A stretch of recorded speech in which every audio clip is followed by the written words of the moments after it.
obviously Luke made available in trade talks, and the trade deadline's coming up this week. Detroit's been active in trade conversations. They've talked about Dre. They've talked about now Luke. Everybody but the Pistons have talked about Derrick Rose possibly being traded. And the big question is, what will the Pistons do, if anything? Will they make a move? So my question to you is, does Detroit make a move at the deadline? And if so, who gets moved? I am predicting that Derrick Rose will be traded to the Philadelphia 76ers.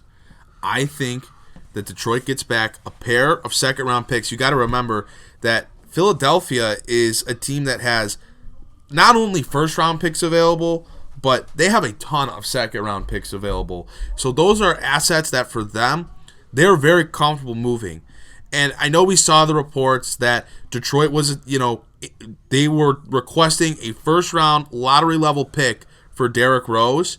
And I just don't think, one, that makes sense because a lottery team shouldn't be trading for Derrick Rose. And two, I don't think his value is necessarily that high. He's a good player, no doubt, but getting a lottery-level first-round pick is just not something that's going to happen. Now, what if you throw Luke Kennard in with Derrick Rose? Do you get a lottery-level first-round pick? Well, yeah, I would hope so. Christ. Just saying. Yeah. Just saying. Is that why Luke's available? To try to bring in another first-round pick?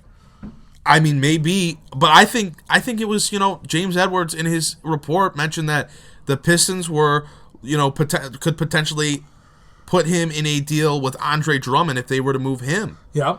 So, just to go back to my Rose trade, my final trade construction looks like this.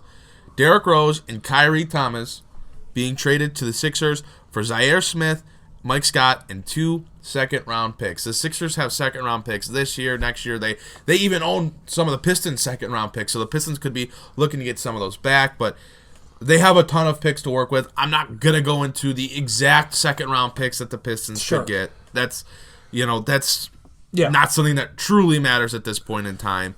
But getting a couple second-round picks back for Rose, you get a Zaire Smith, who's a young player that has some upside, and then Mike Scott's a holdover. It's just a salary. It just makes the trade work. Well, Aaron, you went very in depth there. I don't mind. I was not prepared for that. I didn't mind that at all. I think you're very spot on with your analysis of what Rose gets you back. Because yes, the Pistons are looking for that lottery level first round pick. I don't think his value is necessarily that high. I'm in agreement with Aaron there. So it's an interesting thought. That's a very solid trade, I feel, bringing in the assets and a couple second-round picks. Zaire Smith, taking a flyer on a young guy who has some upside. Maybe, and then your filler. You need your filler in the trade, make the money obviously. Work. Now, someone who I absolutely don't think will be here after the trade deadline is Markieff Morris. I think the Pistons are very much looking to move on from him at this deadline. He is a player that can help a playoff team coming off their bench. When all the ruckus and hubbub and all of it came up, why isn't Sekou playing? Why is Sekou out? And every person in the know was seemingly saying, wait until after the trade deadline. He will be in the lineup again, playing a lot of minutes. That infers to me, I know we saw today, pre-deadline, he's back in the starting playing a lot, but Markieff Morris was out injured with his hip. So, he is someone I don't see sticking around. The Pistons are going to make that move. He's someone who can help a playoff team coming off their bench. All the people in the know, like I said, wait till after the deadline. Sekou will definitely be in the lineup. That infers to me, Markieff Morris definitely will be on the move. Teams are asking about him, and they should. He's playing solid basketball right now. He can help a contender. Absolutely. I don't have a trade put together and a team picked out like Aaron did with Rose, but I definitely believe that Markieff Morris will not be here post-deadline. It's okay. It's okay that you don't have a trade put together, because guess what? I put one together for you.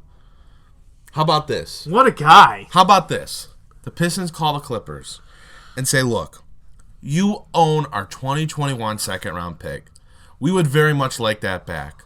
So we'll give you Markieff Morris, who's having a career year from outside the arc, shooting 41%, provides you with another big down low, which you need because you don't have enough serviceable bigs.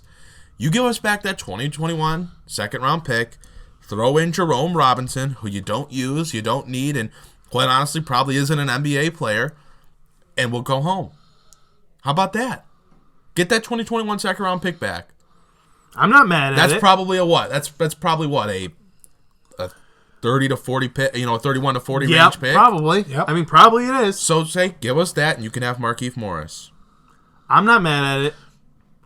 He's not going to fetch you some great deal. No. But if you can get an asset like that second-round pick back, I'm all for it.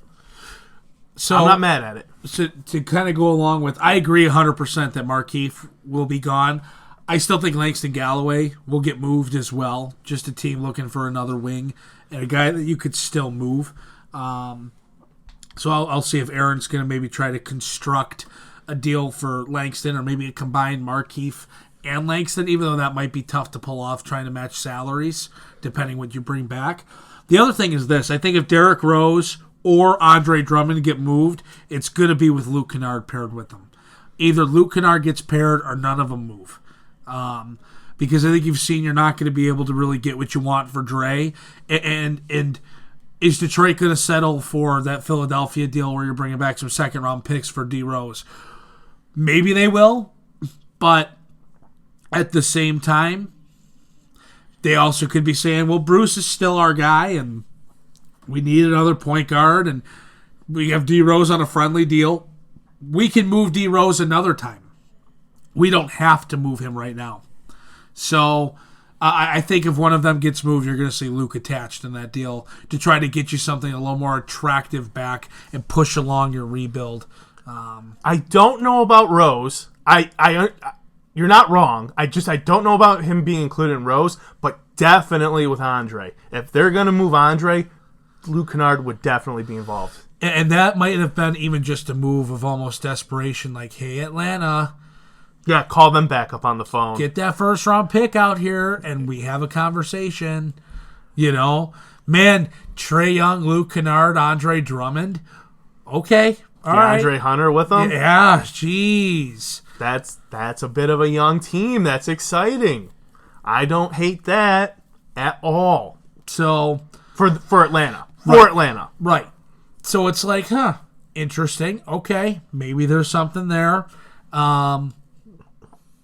So I don't know. I feel like Luke's going to be included if you move one of the big pieces. I think Markieff will go because he has to. You don't want him to play over Sekou. And there's just no spot for Langston, especially with the emergence of Svi and the way he's been playing. Svi has to be getting the minutes at this point. He's got to be getting the minutes. He has to. He's playing so well. I'm enjoying Svi so much right now, and watching him play and watching him develop. He has to be the one getting the minutes. And he is. He is. But it has to continue down that road. And he's doing it offensively and defensively. I mean, the guy's getting in passing lanes. He's pushing in transition. He's scoring at the rim. He's hitting outside shots. I mean, he's doing a little bit of everything.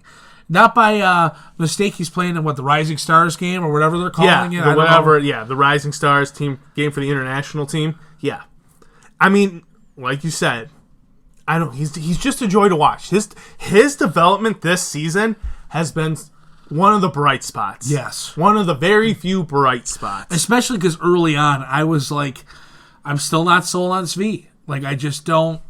Yeah, I don't know. He's not doing anything for me. Like, is that a guy you're going to rely on in the second unit? Is that a guy that could start for you if you need somebody to start? But now, yes, I'm sold that Svi could be a part of this future. We talk about those young guys you keep around as you rebuild. Svi's a guy I like him. Let's keep him. Aaron has finished the trade he so meticulously worked on. He was busting his butt over here, so let's see what he's got. So you're calling up the Toronto Raptors, right? Toronto, they've been barraged with injuries this year. Norman Powell's had a great season, continues, though, to get hurt. And they're going to need some more depth on the wing. Some of the guys they signed in the offseason, Rondé Hollis-Jefferson, a certain player by the name of Stanley Johnson. They haven't lived up to the hype. The hype. The hype. Jeez Louise. They need some more The depth. hype. What hype? I just want to know what hype. My hype. What hype? My hype, damn it. So they need some more depth, right? How about Langston Galloway? Only on the books for the rest of the season. Shoots, defends. He's a little bit small, but they like to play, 2-3 guard lineups anyway. So you say, listen, we'll give you Galloway to make salaries work, to make rosters work. We're going to have to throw in Tim Frazier. You send us back Hollis Jefferson, Patrick McCaw, and your 2020 second round pick, and you can get your upgrade and your depth on the wing. I don't love the trade personally, for the Raptors, honestly, but trying to find a team that has the money and can formulate a worthwhile trade to add Galloway isn't necessarily the easiest thing to do. Just because Galloway is kind of one-dimensional in the sense of he can score, shoot. He defends, adequately, but he's not known for it. So I thought this was a fine trade. You get a second-round pick out of it in a weak draft class. I mean, why not? You get to take a stab at a young player in the draft and see how it goes. It's not a terrible trade. I don't know if I'm pulling the trigger on it. But it's definitely not the worst trade. I mean, I get behind it. I don't know. All the hype. There. It's there. Does that trade bring But hype? Okay, a Langston Galloway trade is not going to bring any hype. No juice. Just like a Markieff Morris trade is not going to bring any hype. Those are moves that just aren't going to bring any juice, but maybe are necessary moves to make. That Langston trade, it's there. You get the asset in the second round. You get to take a flyer. We'll see. I'm not mad at it. Like I said, I don't know if I'd pull the trigger on it, but it's there.